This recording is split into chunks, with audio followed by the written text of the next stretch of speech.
Ethiopian soldiers are accused of killing about 24 civilians this week in the Amhara region. According to witnesses, the troops were carrying out house-to-house searches after being attacked by militiamen. Town of Merawi in Ethiopia's northern Amhara region. The country's human rights watchdog says at least 45 people were killed here during door-to-door raids by federal security forces in late January. On February 13, 2024, the BBC reported that at least 45 civilians were killed in door-to-door raids by Ethiopian troops last month in the northern town of Merawi, the country's human rights watchdog says. Witnesses told the BBC a pregnant woman was among those shot. She later died in hospital, according to medics. Also, The Guardian, on February 12, 2024 reported that witnesses claim victims shot execution-style during house raids after clashes between government forces and Fano rebels. Qatari state-funded media, Al Jazeera, reported that Ethiopia's federal security forces killed at least 45 civilians in a massacre in Amhara state in late January, citing the independent state-affiliated Ethiopian Human Rights Commission, EHRC. The following opinion published on February 23, 24, titled, "The World Must Respond to Ethiopia's Merawi Massacre," is a contribution to The Hill by MESFIN TEGENU, an executive chairman of the American-Ethiopian Public Affairs Committee. It has taken 3 weeks, but the world is slowly confirming the details and coming to grips with a shocking atrocity in Africa's second most populous nation. In the Ethiopian village of Merawi, government soldiers massacred civilians in door-to-door house raids, then dumped the victims' corpses in the street. Government human rights officials have now confirmed that at least 80 civilians were killed during the late January onslaught in the northern region of Amhara, where troops loyal to the regime of Prime Minister Abiy Ahmed have been quelling an uprising. But the actual toll is likely much higher. Some reports estimate that as many as 150 were murdered by troops, including women and children, and at least one pregnant woman. The only thing more horrifying than the statistical death toll is the shocking account of terror from those who survived. One resident, who lost his brother in the carnage, told the Guardian newspaper that soldiers were barging into homes and smashing doors in the aftermath of a skirmish between Ethiopian government forces and rebels. He said he personally knew of at least 45 fatalities. An Orthodox priest who arrived in Merawi on January 30 shortly after the massacre told the British publication that he had seen at least 50 dead bodies splayed across the village's main highway, and that most seemed to have been killed execution-style, with a bullet wound to their heads.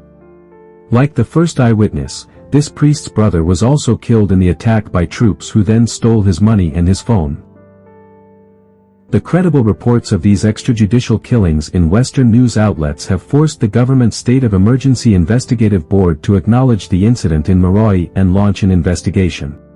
The probe comes after the U.S. ambassador to Ethiopia, Irvin Masinga, said the American government is deeply concerned about recent events in Amhara and called on the government to ensure the perpetrators are brought to justice. Still, this shocking massacre has so far received scant attention, either in the U.S. media or from key policymakers back in Washington. This needs to change, and quickly. The growing crisis in Amhara is also an opportunity for the Biden administration, its Western allies and relief agencies to make good on their promises for a true partnership in Africa that puts human rights at the forefront. The U.S. and the world have been here before. Former President Bill Clinton has stated that maybe his greatest regret from 8 years in the Oval Office was his 1994 failure to intervene in Rwanda, where as many as 500,000 to 1 million were killed by genocidal militiamen. "I do feel a lifetime responsibility," Clinton said of his administration's inaction. Ethiopia, of course, is no stranger to humanitarian crises, including the 1984-85 war-fueled famine remembered in the West for belated relief efforts like the Live Aid concert. Without more aggressive intervention, that history might repeat as a series of civil wars, and a worsening drought, exacerbated by climate change, is accelerating a humanitarian crisis in the Horn of Africa. The Amhara region where the Merawi massacre took place is ground zero for the current upheavals. Since last spring, the Abiy regime in Addis Ababa has undertaken a brutal, repressive campaign against civilians in Amhara.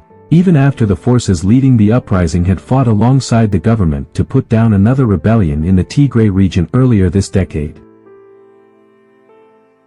The government has declared a state of emergency in Amhara.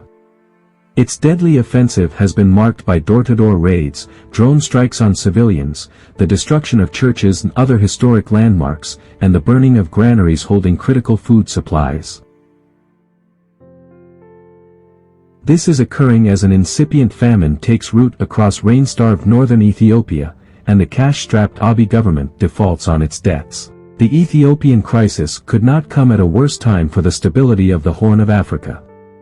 In nearby Yemen, the conflict between Houthi rebels and the West over shipping lane attacks, sparked by the Israel-Hamas war, continues to escalate. An accelerating civil war in Ethiopia could plunge the entire region into chaos, which adversarial Rouge nations and terrorist states would be eager to exploit. The Biden administration, the U.S. Congress, and the United Nations must launch an international intervention to end the violence and human rights abuses. The leading humanitarian and relief agencies, including the United States Agency for International Development, must increase emergency aid, especially food supplies, to Amhara and other affected regions. The US and European Union must demand a credible aid delivery mechanism to be administered by Ethiopia's Orthodox Church as well as its Protestant and Catholic churches.